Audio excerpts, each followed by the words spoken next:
welcome to Upturned Table, and we have another unboxing. This time, it is Volume 2, the expansion for Household. Household is the RPG by TwoLittleMice, set in the manor, the estate, a house, and you play the role of littlelings. So kingdoms have grown during this in this abandoned Victorian house, and different floors, different rooms of the house are occupied by different sorts of creatures. This is the first expansion that actually takes you outside of the house, into the garden, onto the roof, and they've added more types of creatures to encounter, folks, and vocations to play. They've also added a changing of season dynamic and colossal opponents, so kind of larger fights. And if you saw the unboxing for this first version, you know we're in for a treat. The production quality is really wonderful for everything that TwoLittleMice do. Let's keep our table flat. So let's get the plastic off so you can actually see the finish on this.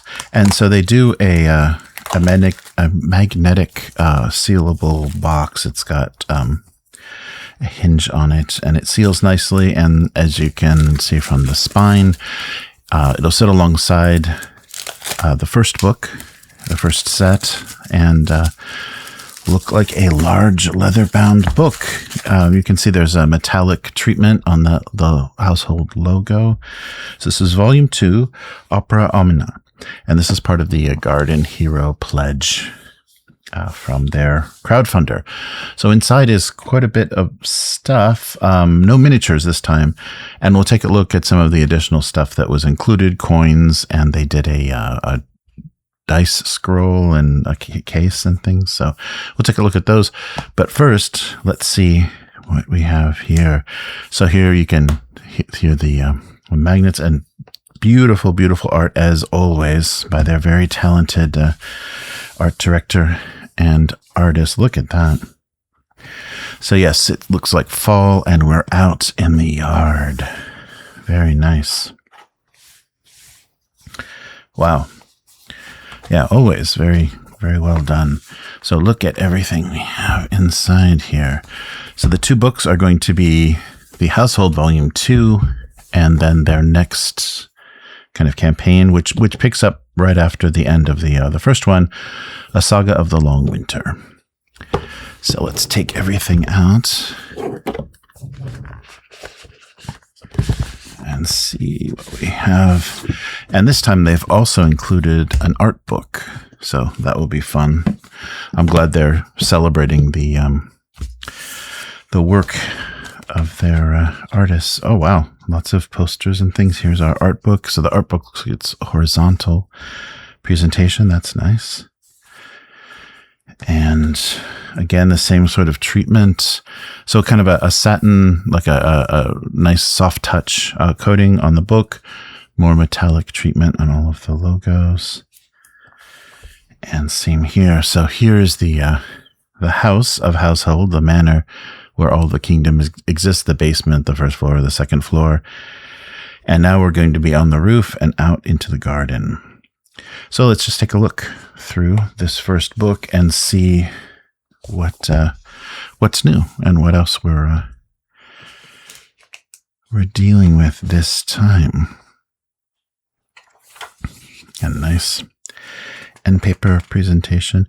Yeah, they do a nice job of kind of playing with the scale of this game, because the miniatures, of course, are 28 millimeter, maybe 32, but that would be the actual scale of the little people. So the miniatures are actually 1-to-1 scale, and some of the maps have like a candy wrapper markings on the back, and things that make them obviously, from the human scale, but reused by the littlelings in their smaller world. So Outhold, the littling territories in the garden. So we're going to be looking at the lands of Outhold. And here's everything. Yeah, so the lead artist, Daniela Giabolini, is very talented and is able to do not only this kind of more whimsical fantasy setting, but if you've seen her work with Outgunned, she can do superheroes, 80s action heroes, just about everything. Really, really versatile artist and really great work. Oh, and also the kind of JRPG inspired Twilight Sword that they just finished funding. So very nice. All right. So section 1 is going to be the folks in the new nations, the professions of the garden, contracts of the garden, equipment, the history, saga, then the locations in the garden, travel and seasons. So seasons is their new mechanic. And then opponents in the garden, opponent traits, and then colossi. So a larger scale fight, which would probably be what, a house cat? All right. So before we begin, readers beware. These pages are the only 2 in the book written by a human like you, written by me, because this book was written by the little folk, for the little folk. If you know nothing about Household, I recommend you close this book and start reading from Household Volume 1. Otherwise, this will probably be an extremely confusing read. So they're explaining a little bit, giving you a little bit of update on the setting. So Household 2 is a great expansion for the Household RPG. It's about opening the doors to the garden. So thanks to this expansion, you will be able to visit the fountain, the legendary Battle of Quillwaters, Bramble Town, where the Boggarts found refuge during their time in exile, the ndronaos tree, and the distant Shogunate of the Silver Blade in the backyard. So we're headed to the far east of the backyard. All right, and the history will continue. So this is set around 2 years after Household Volume 1, and then a little bit about the campaign included the Saga of the Long Winter. As you know by now, the campaigns of Household are called sagas, and they are all set during specific historical periods, with every volume having its own historical setting. So yeah, you wouldn't want to play this first unless there was some huge reason why you wanted to be immediately out in the backyard. I mean, I guess you could play in any setting, but everything else would have to be a prequel if you wanted to use the other materials. So the FAQ talks about, so you're telling me how tall a littling is supposed to be? No, we don't know. And what is a tiny meter? A tiny meter is their scale of meters. So yeah, the narrator will refer to tiny meters. And can the scissors and keys and pins and other weapons also be used? Or how can they're scaled down and crafted in the image of the likenesses of the objects. So yeah, they actually would be too large for the scale of the littlings. Why are the cities so big? Cities and location and household are subject to domain contract, a magical force that ties the size of the things to their importance. How does time flow for the littlings? Or does it flow? Probably not. The littlings follow a rhythm of day and night and the cycle of the seasons.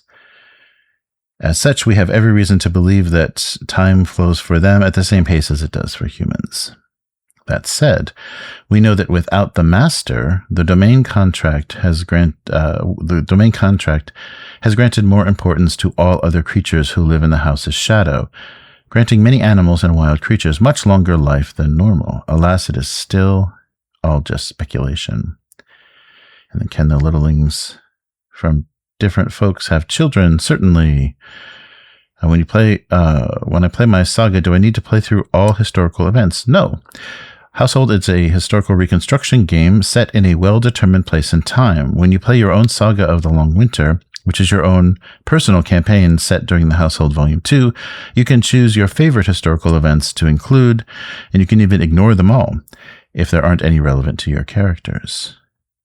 So how many volumes is Household going to be? More than 2 and less than 99. All right. Yes, so the rest of the book will be told in the voice of Hermasmo J. Hemingway, a Boggart, who, understands the culture and everything. So it's not written from the point of view of humans, so that it is not such a strange outsider view. So let's just take a quick page through. Oh, and enjoy the art. Wow. Take a quick page through and see what we have. Yeah, so a letter from Hemingway. And then our kind of table of contents. So the new concepts are travel, extreme weather, seasonal conditions, and darkness. So we'll be working more with day and night because it's outside the house. And so there's, folks and nations and the professions of the garden. Yeah, we looked at that table first. So the folks and nation of the garden. So the Brambles, the Citadel, the Sealy Court, and the Shogunate of the Silver Blade. And the folks are the Boggarts, the Gnomes, the Fae, and the Shinigami. Hereditary contracts. Oh, this is, so explanation of the Boggarts, and maybe expanding their culture to where they live and being outside of the house. So maybe a little different than the ones that live in the basement. Gnomes. Pictured here, the national emblem of the Citadel. Nice. The Fae. And they have the Sealy Court, and then there's their emblem. And then Shinigami. Nice. So very Japanese inspired. So like the horned beetles and everything. The Kabuto Mushi type helmets. So the Shogunate. Yeah, so this is interesting. I wonder how this plays and fits in, but very fun look and inspiration.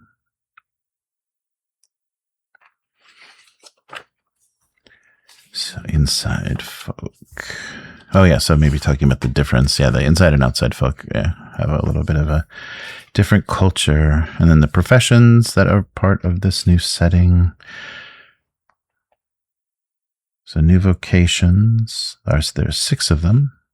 New moves and traits and new animal companions. So they're adding frog, moth, mole, and ladybug.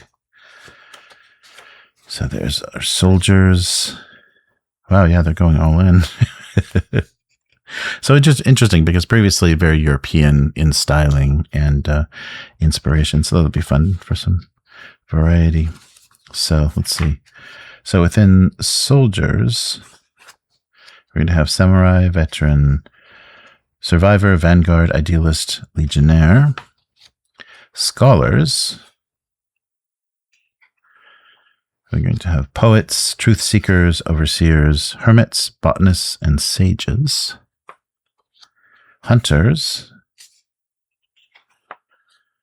We have strangers, Kasser Jager, or Kassir Jager, sniper, expedition leader, sheriff, and gatherer. Criminals outside the house. Smugglers, bad advisors, ninja. Fugitive, spy, apothecary.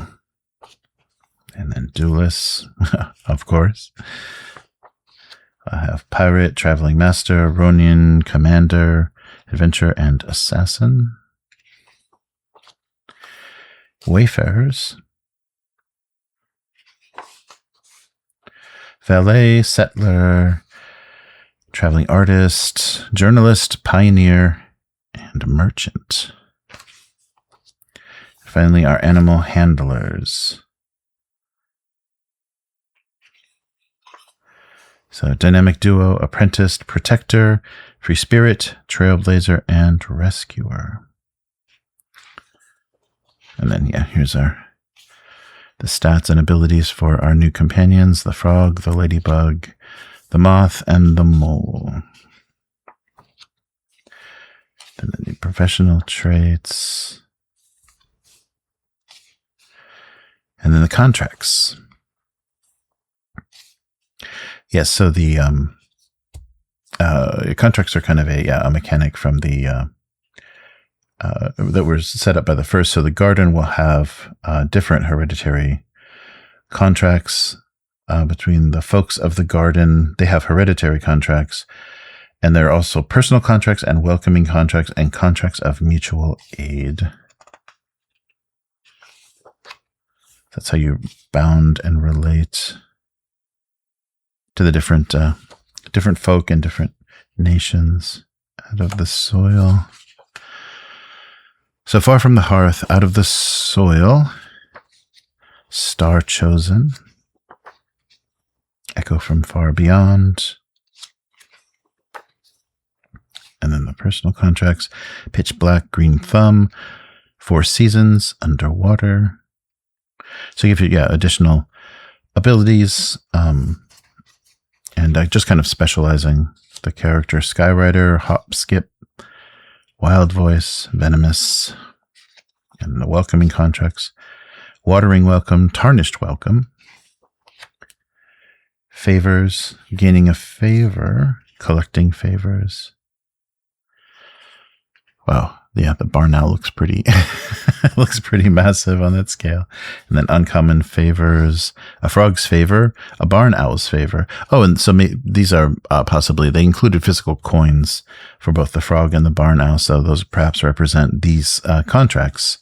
So the frog's favor can be granted by the king of the fountain, the famous King Frog Jack, who sits on the throne of Frogstone Keep, since he's the only non-littling monarch in the entirety of household.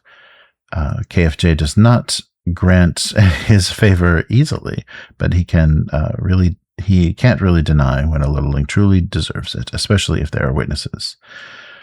So it's concession favor, and then the token. And the same with the barn owl. The barn owl's favor can be granted by the somber and solitary Lancaster, a bird with a sullen look who used to belong to the Owl Parliament. Today, Lancaster lives in the humble retreat and never grants audience to anyone, much less favors.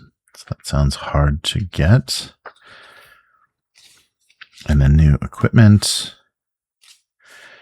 All of our goods and services. Weapons of the garden. Yeah, so they do a lot of katana, kamakiri katana, bone blades, wakizashi, kunai. Yeah, a lot of Japanese weapons, but still the bows and swords of the other cultures. Yeah, here we go. Nice. Yeah, a nice kind of, garden styling. Yeah, and so keys, the key kind of look of the firearms and the scissor look of the blades is very nice and thematic for this setting. Although the garden weapons look much more, from nature, pieces of bone and splinters of wood and things. The samurai code, and then accessories. So yeah, adding some different things can be found in the yard. Oh, that's our ribbon bookmark. Different mounts. Mice, beetles, snails, frogs, lizards, moles, and birds are all mounts. So companions and mounts. Yeah, so riding birds doesn't sound all that easy, because that would mean a lot of falling damage. Yeah, so here's the stylization of the swords, like a half scissor.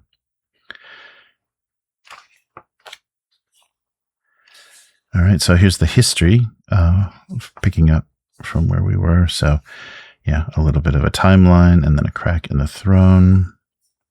The long winter. A cold war. A starless night. Yeah, beautiful. Beautiful illustrations.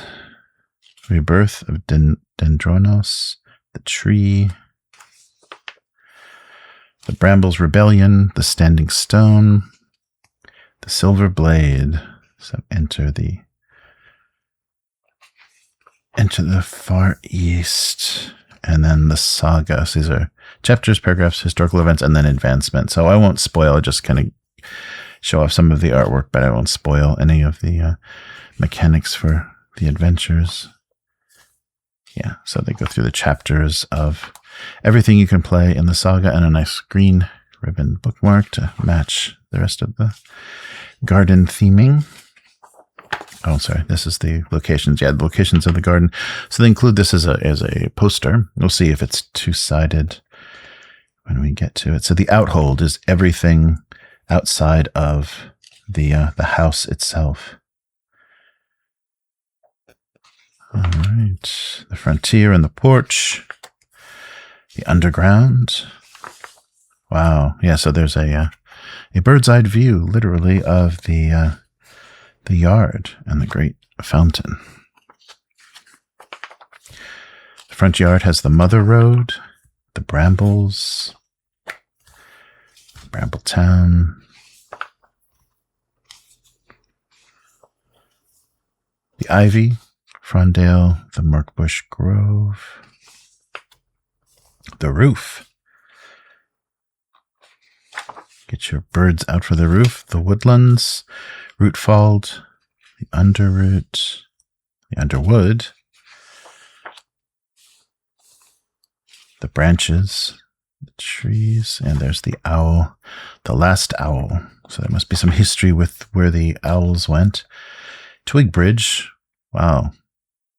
Yeah, and so this is similar. So like the bathtub in the first volume has an entire city, like a harbor, around it. And it's full of water still. Care City. And the mushrooms.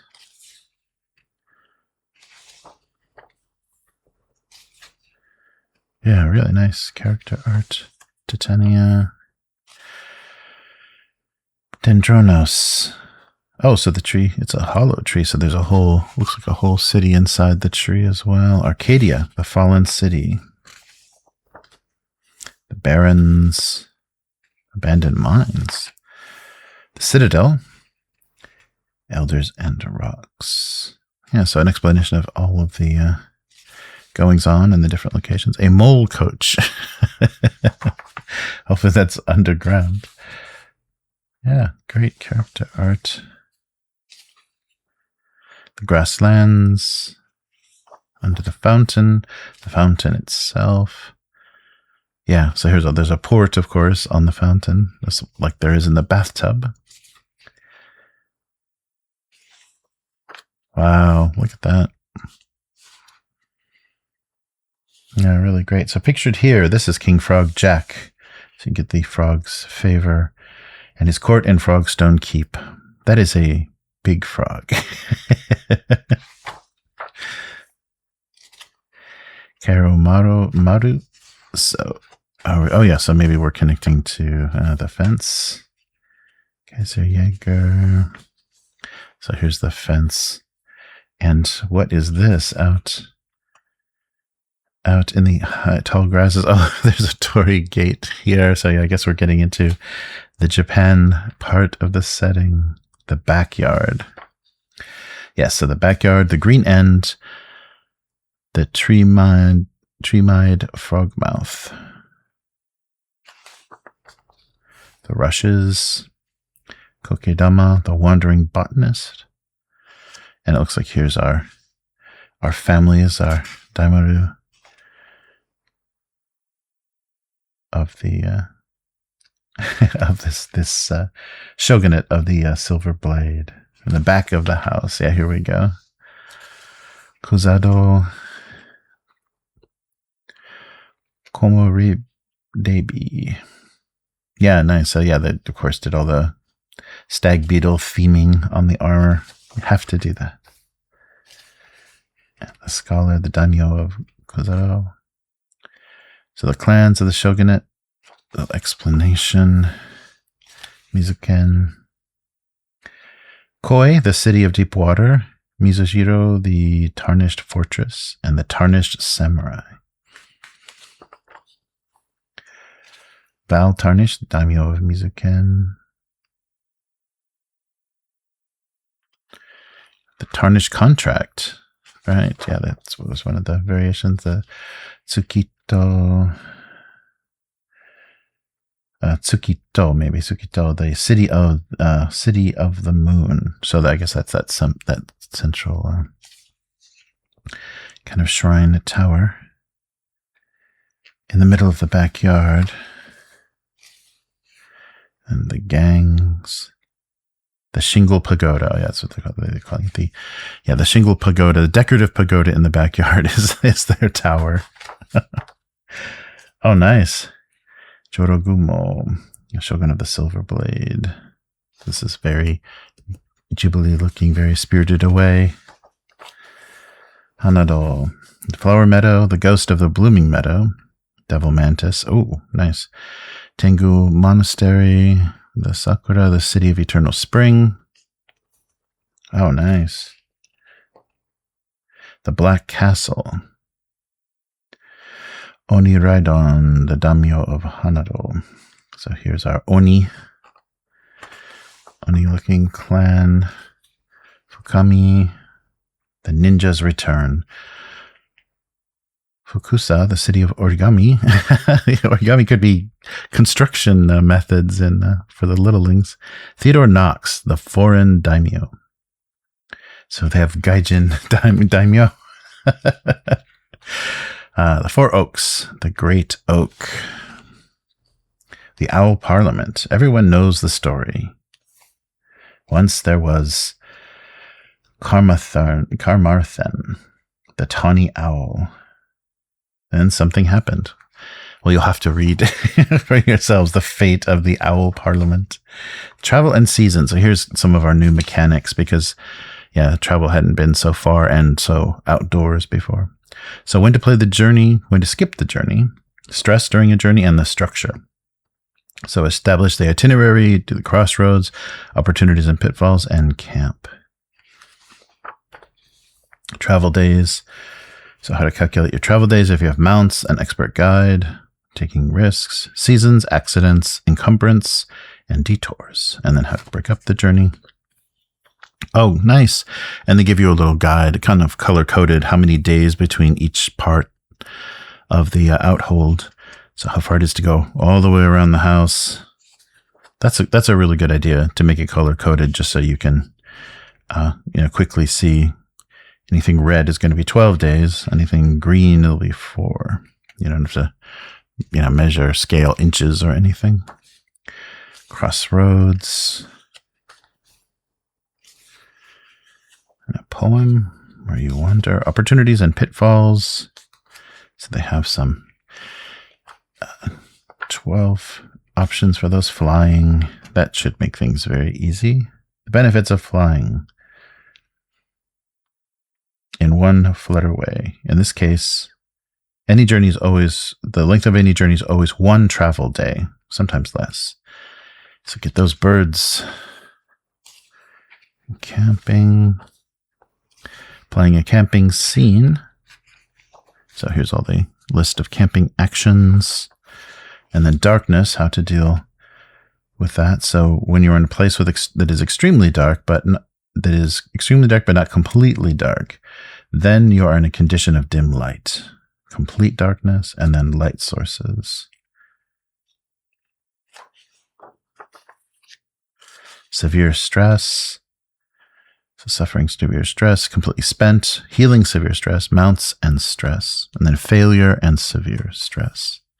So similar, it's looking a lot like the grit track in Outgunned that they're adding here, because there's a point you take 8 and there's a point where this has an effect and then you're completely out of it when you're at 12, or you're making kind of a death save kind of thing. It's a roulette. It's a death roulette save in Outgunned, but I think they're adding a mechanic like that, so you have some limitations. And then the seasons, so the seasonal conditions: frozen, snuffling, wetty, soaked. Winter rules, extreme weather, snow. Winter crossroads. Winter in the house. The winter frost stretches its icy fingers into the house too, reaching almost every room with the exception of the basement, when the heat of the false fires warm the walls year round. However, in all confidence, household winter is far less cruel and dangerous than the outhold has to face. And then spring rules. Yeah, so everything, what season you're traveling in is going to affect, what you're dealing with.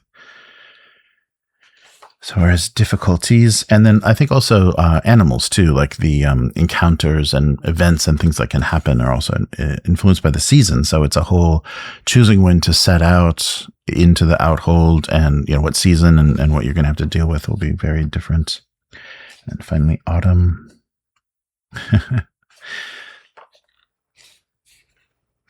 Nice. All right, and here's our appendix. So talking about the opponents and some of the new colossi. Oh, this is great. Yeah, this is, really fun. All right. Yeah, so opponent traits. Beast opponents, littling opponents. And here's all the stats as well as their stress tracks. So things that are basic, aren't that difficult. But critical opponents, they're tracked differently, and they have a danger or difficulty measure. And they also have more. Oh no, same action. It's all D6 actions. Oh, sorry. So outlaws. Let's see. Let's start at the beginning here. So ants, bandits, crickets, outlaws, samurai, ninja. Critical opponents, antlion, mole, samurai masters, recluse spiders, toads, mantis. Oh, nice. I'm on a mantis mount. Birds, tarnished samurai, red caps. Red caps are gnome. Oh yeah, that's whole strappy gnomes. Furies, thorn guards, coils of the snake. Snakes themselves, we're getting pretty big. Oh yeah, that's pretty big. Snakes are pretty terrible. Pretty terrifying. Squirrels, scruffy squirrels. Devil's flower mantis. Oh, beautiful. Look at that. Nice. That's the closest thing you're going to get to a dragon. Or I guess a snake. But wow. Beautiful. A majestic mantis. And here's the colossi. So here's the new rules for colossi. Facing one, as in a normal combat, a fight against a colossi is composed of altering action turns and reaction turns. You'll always suffer a -1. Oh, yeah. Yeah, they can deal a lot of stress, it looks like. So here's our colossi. Birds of prey, a neutral bird of prey, a vexed bird of prey, an enraged bird of prey. That's a lot of stress that you have to deal. 50. Oof. Colossal toad, like the king. Neutral, vexed, and enraged. Toad ichor, 10 doses. A malodorous ichor that can be gathered in a small barrel. I'm a toad ichor merchant. Colossal snake. So neutral, vexed, and enraged versions. Colossal fish. They have tough scale. Colossal mole. Ugh, look at that thing. Mole king cloak. So immune to all extreme weather and seasonal conditions. All right, and so here's some more background. Oh, this looks like a little bit of story and explanation. And there's our index as well as our character sheet in the back. And the PDF is included with the book, so you'll have these to print out. And I'm sure the character sheets themselves are available for free. And then a farewell letter from Hemingway. So very nice, yeah, nice presentation and so much beautiful art. I'm so glad they're producing, they're taking the time and really fleshing everything out and doing so much beautiful art. So let's take a look at a few of the included things here. So it looks like a print, very glossy. Oh, here, though, this is the history. So it's a nice glossy fold, but really nice household art here. And maybe this is as a player reference to kind of help them instantly get up to speed. So this is the whole history of Household. So MG, the arrow's MG is Master Gone. So 0 years after Master Gone. And HC is Institution of the High Council. So they have 2 kind of designations for time. So it looks like, and this is very durable too, very glossy coated, so it should survive well. Oh, so of course, because it is the garden, it's not going to be a candy wrapper. This map is printed or probably drawn, inscribed on the back of a leaf. So there's a nice leaf pattern. They did this with the other map of the indoors, but it was a sweets wrapper, like a candy, like a toffee wrapper or something on the one side. So here's the map we saw inside the Household source book. So this doesn't have the keys for travel, but it's a nice presentation of all of the areas, and so the players can plot trips and routes on it. Have something like that on the table. That's nice. Yeah, so very similar to what this is. Yeah, this is just, I think the other one was just paper as well. There's no like coding or anything, so you can't use dry erase or anything on this. It's just a standard kind of poster print with the standard finish on it, but very nice. And of course thematic, because the veins of the leaf show you exactly. Oh, and we'll take a look before we flip through the campaign book. This is the Game Master screen included. So it's a 3-panel horizontal, and it looks like what, A4. So it's got all of the new mechanics for darkness, severe stress, the colossi, and then winter, spring, summer, autumn, the travel mechanics, as well as camping. So I guess you could have 2. You could have your 2 screens out, because the previous one has all the guides for, combat and things. So this is all the additional new rules to have out. So a nice thing to be able to reference very quickly. And of course, we're going to have to see the art. Oh, nice. Yeah. So these were, the individual kind of spot illustrations for the seasons in the book. And now they're all together. So yeah, you can see spring blending into summer, blending into autumn, and into winter. Very nice. Yeah, well done. That's the advantage of digital art as well. If it's well done, you can be reintegrated into various layouts and formats. So that's nice. And this is very, very heavy stock, and because it's horizontal, it doesn't fall over. It's very hard to get it to fall over, and it's also easy to reach over because there are miniatures for this game, so easy to reach over and not disrupt anything. All right, so let's take a look at the Saga of the Long Winter, and we'll take a look at the art book last, because it should be a nice way to end, and then the few included accessories that were part of the crowdfunding. So the Long Winter is not a literal winter. It is a cold war that lasted a handful of years, spanning the fall of the Feriev in the Battle of Frostwing. So imagine that you are in the time full of infighting, rebellion, wild frontiers, and long journeys, where the folk from the inside and outside come together and clash for the first time, meeting and understanding each other through the conflicts. This is when your new adventure will begin. Saga of the Long Winter is an expansion for Household. In order to enjoy it fully, you will need Household Volume 2 with the new mechanics in it and the new peoples. In this book, you will find 30 ready-to-play characters, 6 ready-to-play adventures, 40 adventure outlines to build your own sagas, and a timeline of the Household and Outhold histories. So again, the same nice treatment. The metallic foil.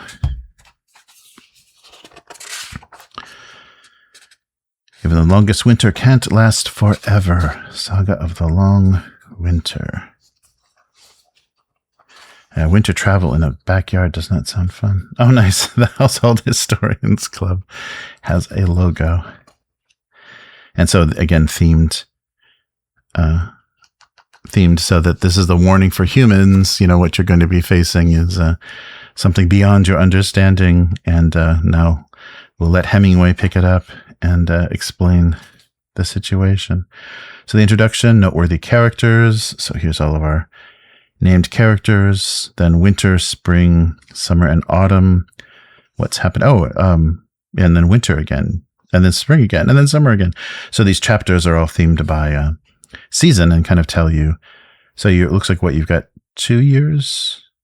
Oh yeah, maybe like almost 2.5 years. What is that for? Oh, just 2 years and a season. So 3 more months. And then there's a historical timeline at the end. So we won't read through and spoil any of the adventure or the sagas, but just take a look at the content and the presentation. So it looks nice. Yeah, so same way. So they're doing the nice sketches that look like it's, on a piece of paper inside, like a book plate inside the... So here's our noteworthy characters. Gemma Reed, Helen Oakstone, Nadja Volkos, Soya. What is that?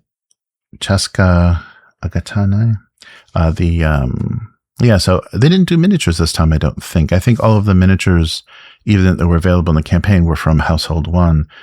So I wonder what was the case. It's quite expensive, so maybe they decided, let's we took a real beating producing miniatures, so maybe don't do that, because there's a lot of new characters they could have produced. Gwen Summers in winter clothes. Sasaki Naoko. Oh, they're doing the the Japanese naming, so family name first, first name last. Pierre de la Croyance. Fandango. Humphrey Lockwood. Oh, I think, some of these have appeared. Maybe this is just the, the characters that would be concerned with this part of the history, because he looks familiar from the previous set. Icarus Koenig, John Sawyer, Coco Sandoval. Yeah, she's familiar as well from the first one. Gunther Lichtman. Hiroku Sensei. Pascal. The Fairy Cowboy. Sienna Blackwell. Rubio Adher. Yeah, I haven't read enough of the characters and the events of the previous setting, so I don't know kind of the personalities and things. But I recognize some of the characters in the art. Shiro, Yulia, Dragomirov.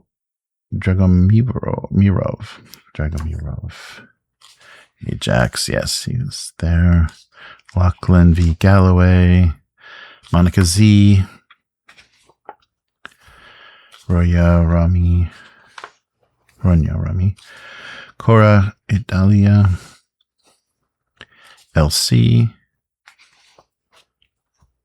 Fiona McInnes, Big Ladybug, Kurai, the Animal Handler, Sakari Redland, a gnome, another nice drawing, and then this is the adventures. So chapter 6 to the epilogue. Oh, I guess because we did the first 5 before. Yes, yeah. So I did the first 5 before. Oh, and interesting. They're showing the characters that would be the things would be happening to during these chapters during these seasons. So that's interesting. And you see it's broken into paragraphs. So each of the chapters has 4 paragraphs. So a nice way to structure the adventures. And you are, telling a story. You are writing the history of these lands. And then the winter. Yeah. So we'll just take a quick flip through showing the characters and everything involved in these events. Looks like a broken tablet. Yeah, nice.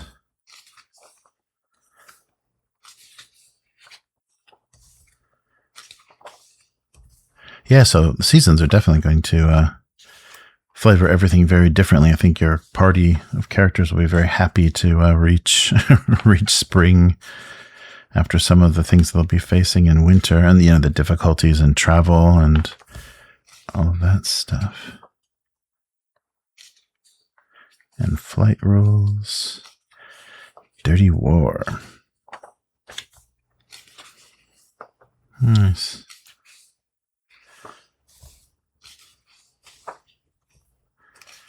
So yeah, here's through all of our chapters and the characters that are involved. Yeah, really well presented. And the coating on the pages is really nice too.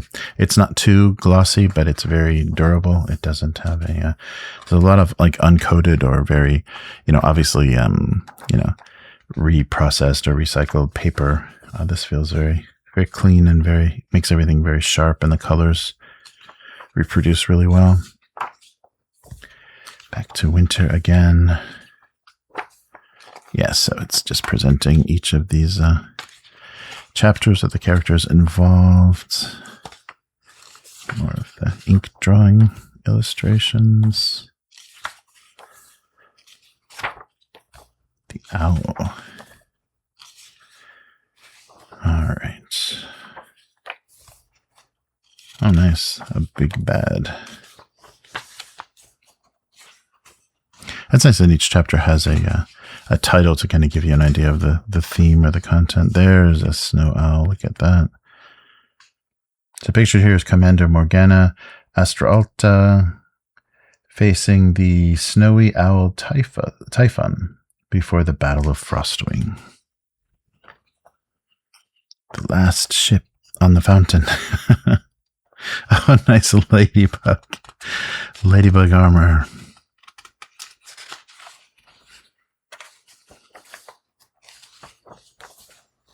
And then a ballad, the Scorpion and the Nightingale, and then our appendix. So here's our timeline of this era. So the household history, which I think is what we saw in that the glossy handout. Yeah, this is exactly what was reproduced on the other side of the glossy handout, so that the players can reference the timeline, our index, and then our Household Historians Club. Did Hemingway have that commissioned? And Rona's letters.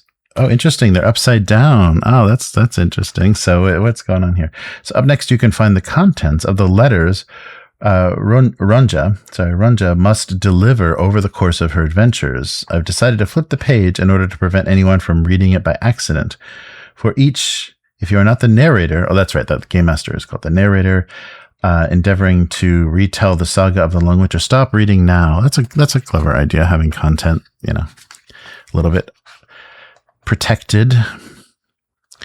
So, yet flowing blood much sooner blends on battled ground than in the vein, and once it spills, there's no amends. It can't return to whence it came. Yet patient fire may lay in wait while hidden in its ashen den, with gentle breeze inflates forgotten flame to blaze again. Yet history taught us, therefore, and careful ear its lesson heeds. While every peace does not come from war, a greater war is where it leads. Nice. But history continues. That's great. So they're going to continue giving attention to this setting and this system. That's great. And if you played the kind of D6, it's not, I guess it's kind of dice. Yeah, D6 dice pool.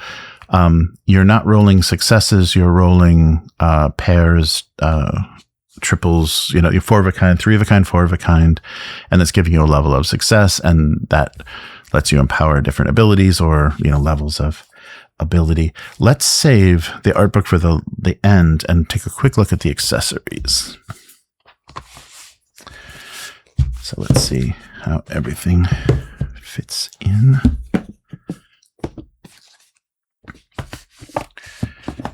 Nice. Yeah, I was surprised that the art book was full of, was in this set. The first one had two of these boxes because it had miniatures and many other things. So there was a box and then a slipcase for the first set. Okay, so included, they did a new version of their dice. So they're the same. The previous ones were white with colors representing the suits, because there are effects and things that can be based on what you roll. So you are trying to roll 2 of a kind, 3 of a kind, but based on what you roll as well, So let's take, unless these are, oh, these have to be cut open. Do they? Let's see here. Oh, no. Yeah, I don't miss those days where they heat sealed these clamshells and you had to cut your hands apart. You created like such sharp edges opening them up. Oh yeah, let's keep these out because we can test out the other accessory that we'll be looking at. So nice. So kind of a marbled effect on the green and sticking with the, the green of household.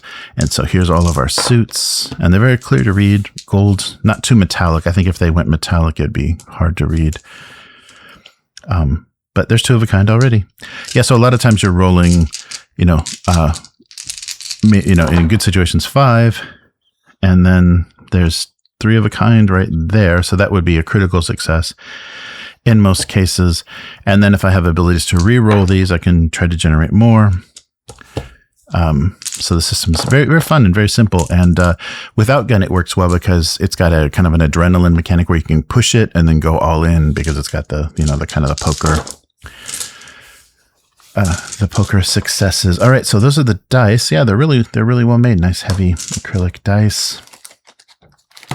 And of course, they give us an embroidered dice bag for these to go in. But not only these, we also have the Aces deck. So I think Aces work like spotlights in Outgunned, if you're familiar.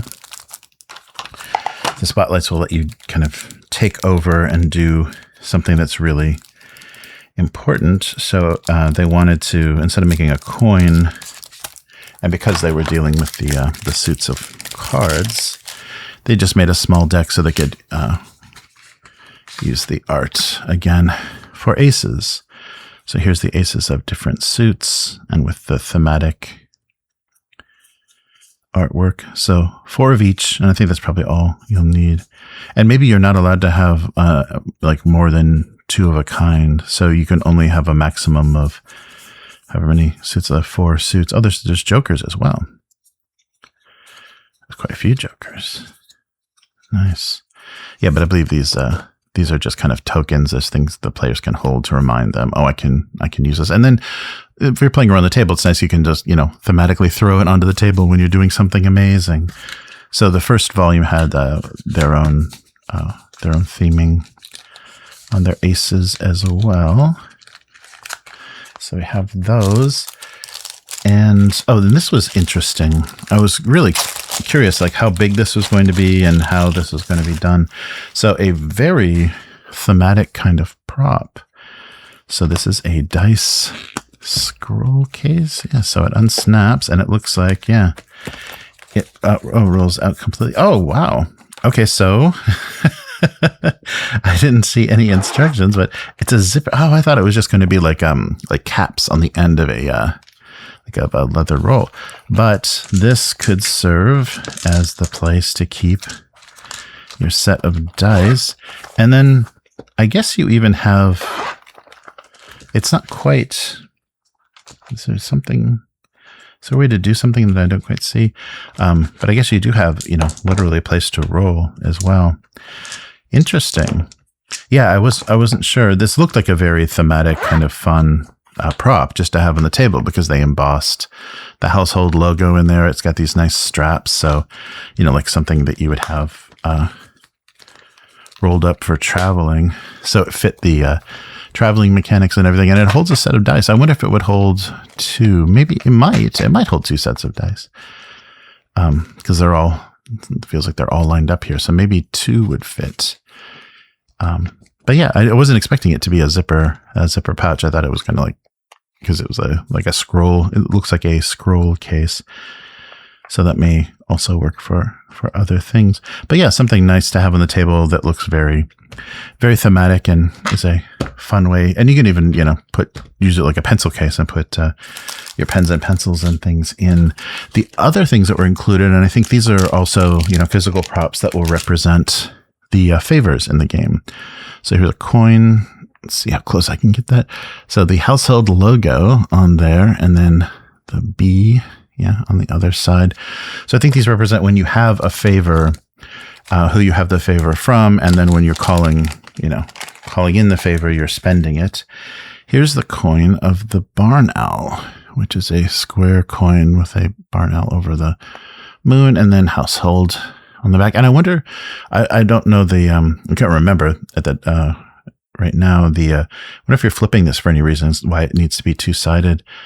So I wonder, it's not only holding on to this, remember you have the favor of the barn owl, but I wonder if there's any reason, if you keep it, maybe because sometimes with the spotlights, there's abilities where you flip a coin to decide if you keep it.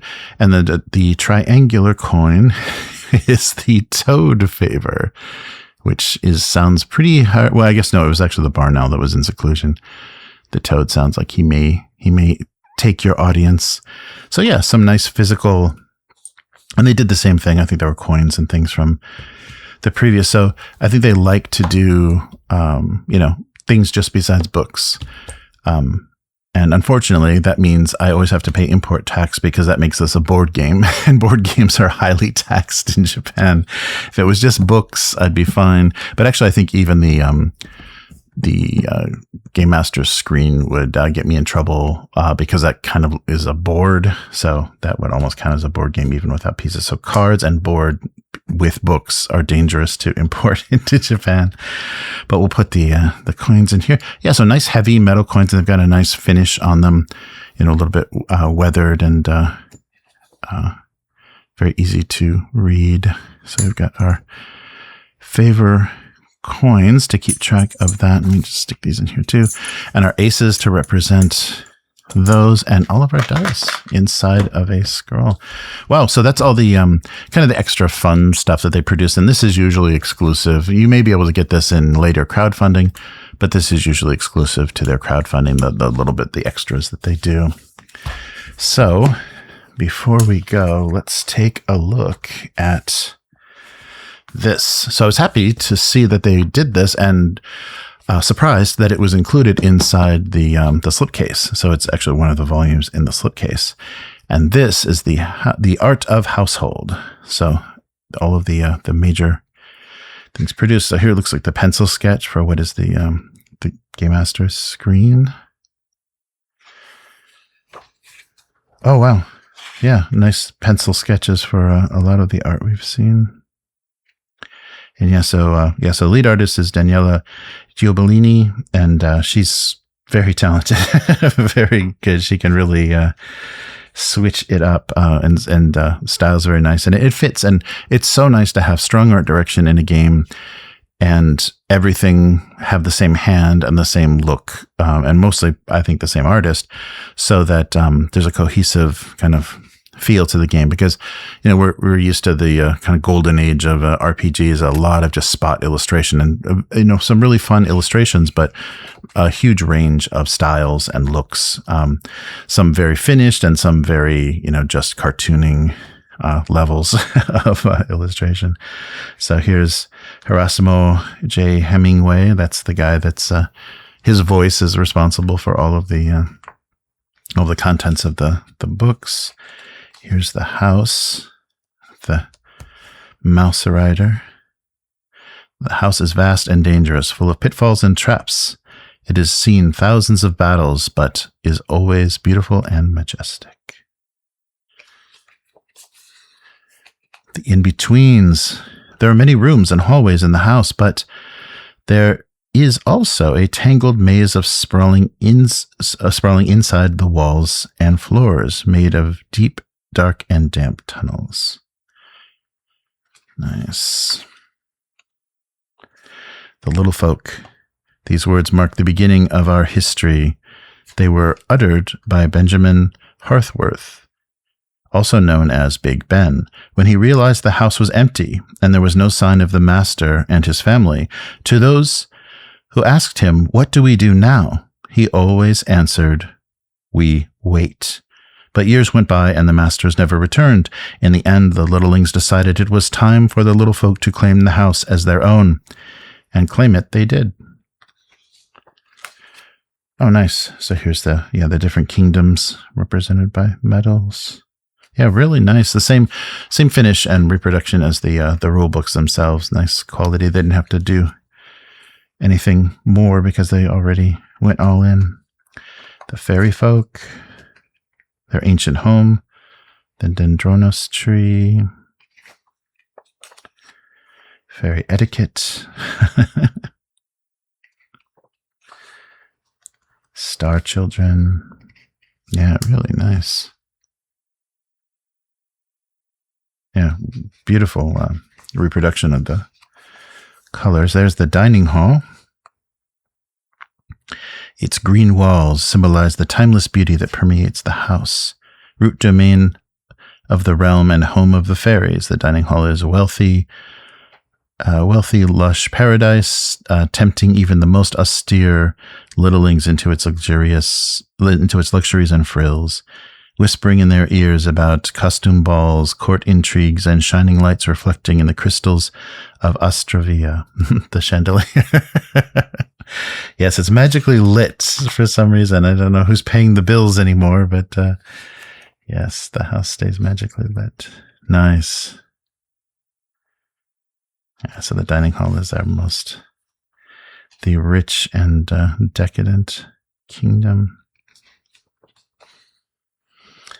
Pierre de la Croyance. Hard to please and confident littling, a connoisseur of good taste and manners. Oh, so yeah, here's the kind of the art of the design. So first, kind of try getting closer, and this is how they finally settled on it, because I mean he made it need to look. Oh, interesting. This is how. Oh, sorry, not evolution. This is how he first appeared. So he first appeared in the Italian-only first edition of Household this way. He now appears in this new edition, changed. Interesting. Yeah, that's great. They give us, because we don't have access to the original versions, so it's nice to see some of the previous art. Jocelyn Bonhair. I'm glad they give us a nice detail too. We can see how well it's done. Oh yeah, the same thing as well. So this is Yulia's appearance in the Italian-only version, and kind of the evolution of her in the English release. Alexandrine Regret.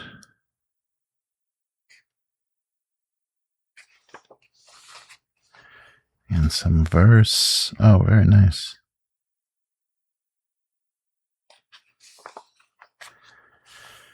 Little Besmilia. Part of this creature many journeys. The Viscount Oleg Protopolov. For the years that she was the crown jewel of his private collection. A pet centipede. How delightful. There's King Frog Jack. Yeah, that's great. On the fence. Yeah, so guarding the yard. Oh, wow. Yeah, that's right. We saw this as a detail. This is a nice closer detail of this painting. Yeah, it looks great. Oh, I'm glad. Oh, nice. Yeah, I'm glad they're doing this. Yeah, I don't need so much of the text. We've got that in the books themselves. Yeah, full page is nice to see. The Boggarts. Oh, did I miss one? Yes, I did. The old values.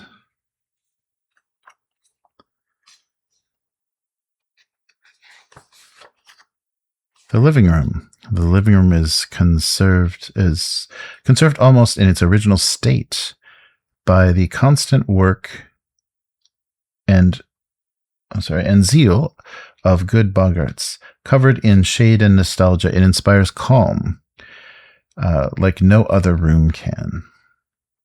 This is the land of the Boggarts, with the fallen Christmas tree, which acts like a forest. Yeah. Nice. So that maybe tells you a little bit about when the master abandoned the house. Maybe they left for the holidays and never came back. Oh, nice. Yeah, everything having a little bit different styling, less elegant, more austere. So here's Gwen Summers and her original Italian presentation, and then how she looks in the more recent version.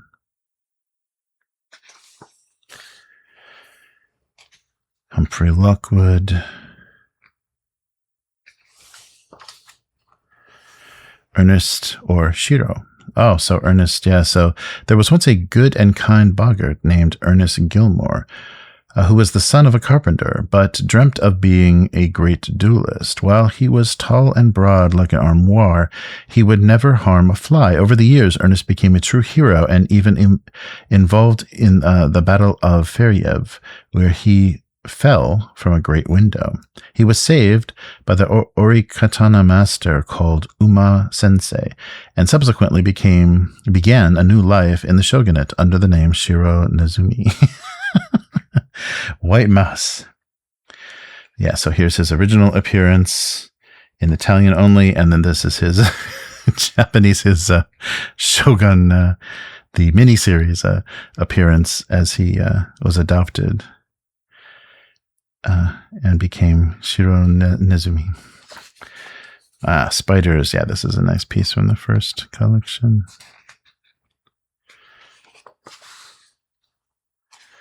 And keys as swords and keys as weapons and guns, and scissors as swords. Oh, here we go. A pile of teacups. Scaling the teacups with your mouse companion. The sprites. Yeah, really nice. Really, nice painterly and beautiful light in a lot of these illustrations. Really nice to see. The freedoms. Since the agreement with the Emperor of the House Oberon, Trismegistus, whom some call dearly departed, sprites have full control over the upper floor. There they founded the Free Dominions, on the ideal of equality among all folk. So known to many as the Freedoms, this is the confederation which includes the lands of the master bedroom, the bathroom, and the smaller bedroom. The capital of Freedoms is the city underneath the master's bed, Beddingham, while the hub of political life is Tubberdom. In the bathroom, yeah, the bathtub. Tubberdom. Yeah, hopefully there's an illustration of that. That's pretty funny. Nice.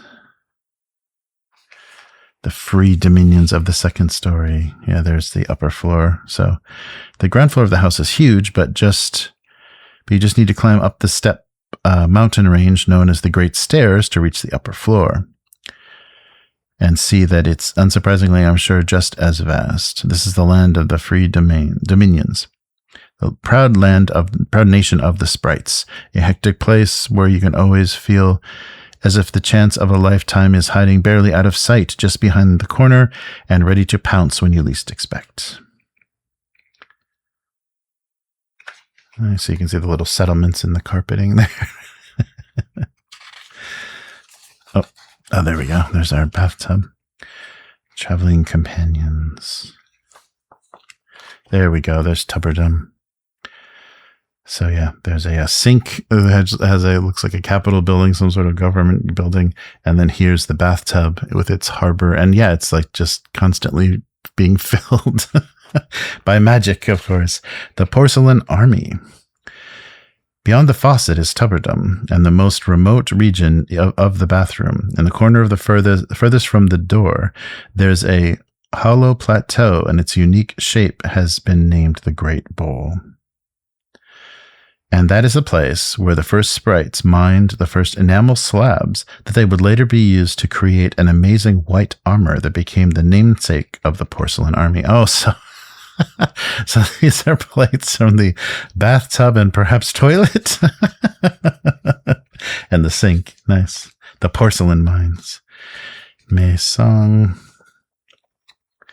Monica Z. Yeah, nice that they did the large close-up art. Oh yeah, here's the caramel wrapper that has the map of the household on it from the first set. Litha Flamel. Children of Different Elements. Oh, nice. Argo the Bureaucrat. Oh, these are great.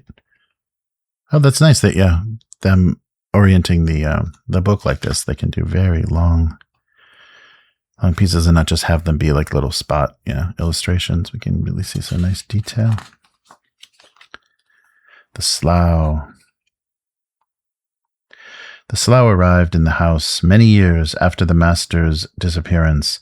Treaties tell us that they came from a place so far that nobody even remembers it, but they call it the far beyond.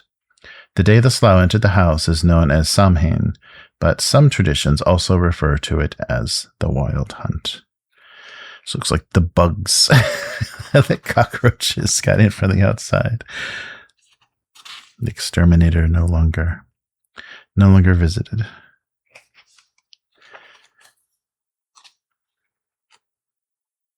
Nice. Oh yeah, and then suits. They're playing a trump deck with the suits from the game, the actual illustration. The basement.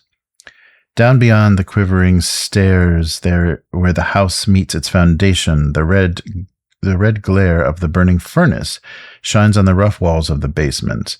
Under the light of the eternal sunset, the sawdust dunes line the borders of the horde territories, the mysterious underground domain of the slough from far beyond, land of secrets and mystical truths, of dangers and great beauty. Nice, an unfinished basement where all the bugs got in. Oh, nice. Santiago Villar. Yeah, here's how he looked in the first Italian edition. Tubo with his giant bolt mace. Quamar Halabi. Fandango. Maria Rosa Fandango. Vega. Oh, nice. The little concealed blade is actually a quill from an ink pen, from a dip pen. Lalio the Handsome. The Black Legion. The best hornets of Deep Down are outfitted with a terrifying set of armor and become part of the Black Legion, an entire battalion of winged soldiers with lethal stings. Yeah, that's nasty looking. A nasty hornet with armor. Oh, wow. Nice. Yeah, so you can see you can really go from courtly intrigue and, decadent balls in ballrooms to, just working class towns to underground, to dark and adventurous and kind of maybe a little shady underground. The Battle of Quillwaters involved a swan, it looks like. The High Council. Gift.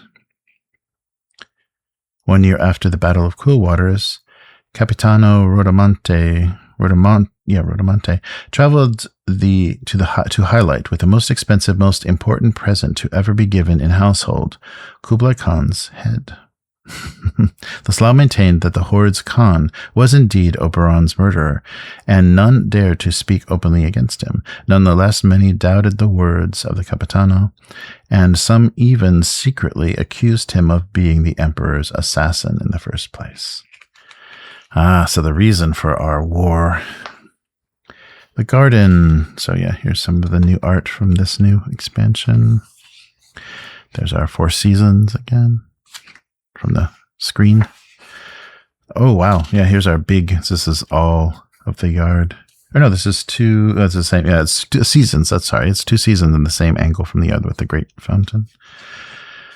So spring and summer, autumn and winter. Oh, this is nice. Yeah, this gives you kind of an idea of, and maybe a nice visual aid for players to kind of give them a sense. Okay, now you're going to have to get through the snow to go from here to here. Nice. And there's the kingdoms of the out-home, or the outhold. The Boggarts.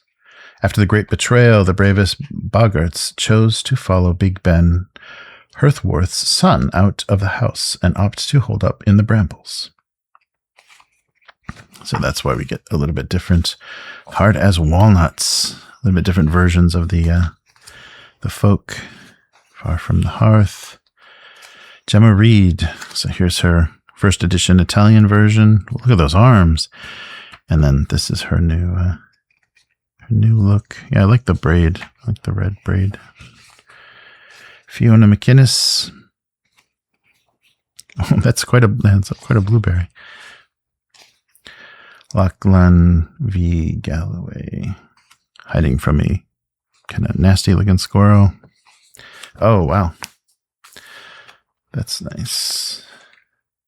Yeah, really nice presentation for the art book. The Fae. The Fae, also known as ancestral fairies, are in layman's terms wild fairies, and are the descendants of the very first littlelings who entered a contract with the stars and earned delicate wings in return. So our kind of outland fairies, the fallen folk. Driven out of the ndronaos tree, their ancestral home, and left exposed to the dangers of the garden, the Fae had to abandon their higher ideals and focus on hunting and fishing for survival. Today, the Fae are less devoted to art and beauty and have become highly militarized society to impose a huge level of defense for family and traditions. Nice. Little Furiosa look on her. The Fallen Fae, Star Chosen. Titania Lightheart. Cora Adalia. Ajax Oros. All of our new fairy characters. Wow, that's nice.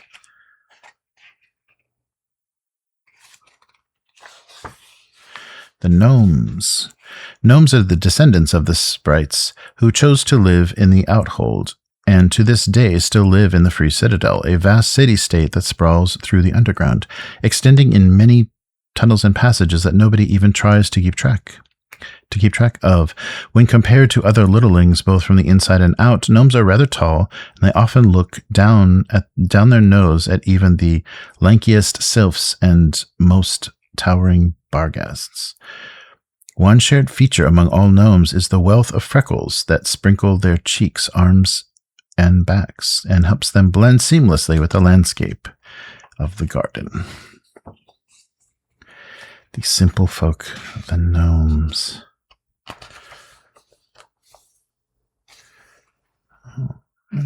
Out of the soil. Oops, I think we missed something here.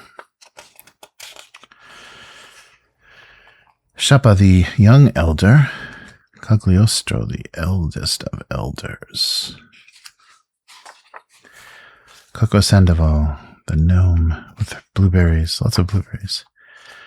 Chaska Agatanai. He's not strong or fast. His words cut like great scissors. Nice. And here's our moles. For underground exploration. Oh, nice. Climbing away from the ants with the help of the fireflies. The Shinigami. Shinigami are the sharp-eyed slough, depositories of all strength and wisdom and elegance from the land of far beyond.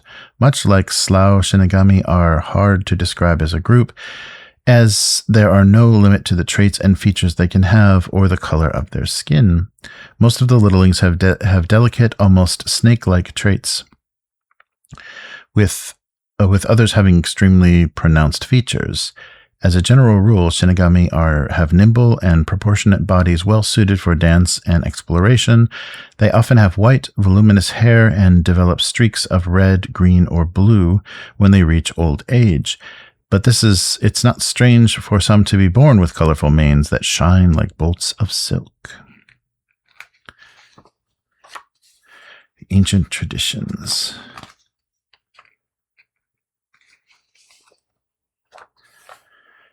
Echo from the far beyond. Oh, that's good. So yeah, they're kind of like filling in a little bit about the mysterious origin.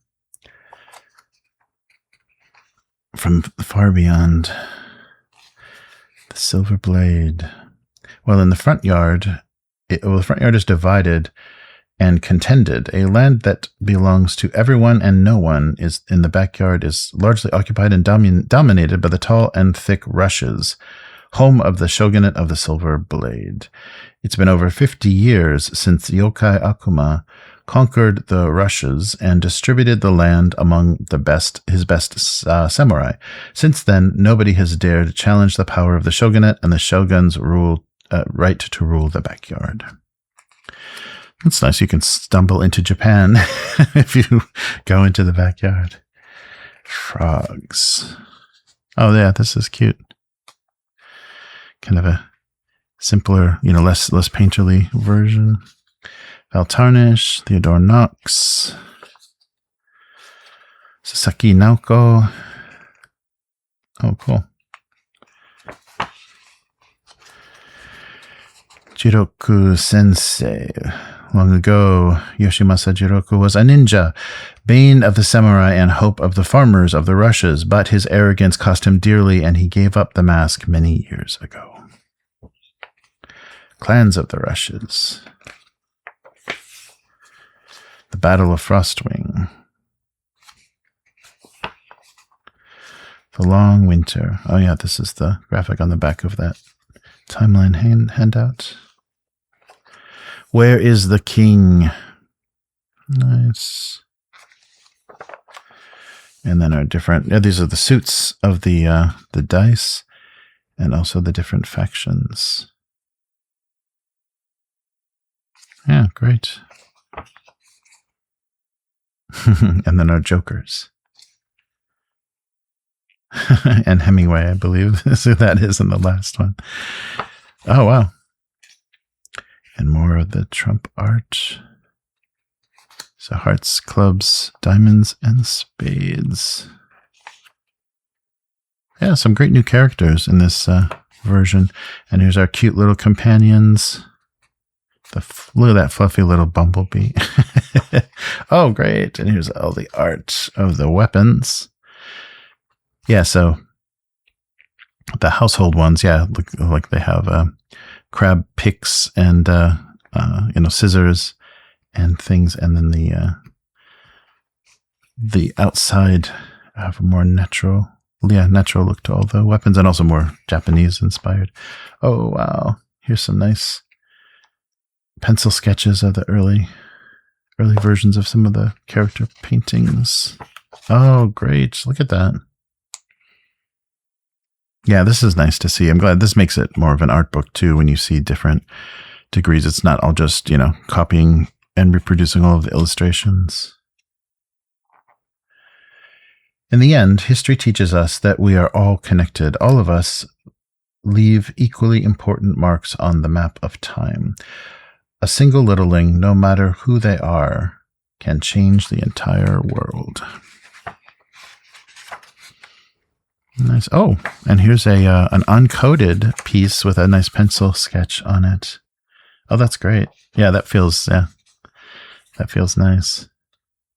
And fits the, there's no color to reproduce. It fits the pencil sketch nicely. Yep, there's our end paper with our sketch of the Four Seasons. Beautiful book. Yeah, really well done. Nice to see. Yeah, and I'm glad they chose this horizontal so they could do those really long pieces, really tall pieces. All right, that is Household Volume 2. So this was the Opera Omnia slipcase version of it. So you can get the books separately. If you're running your own adventure, you don't want to play their chapters of the story.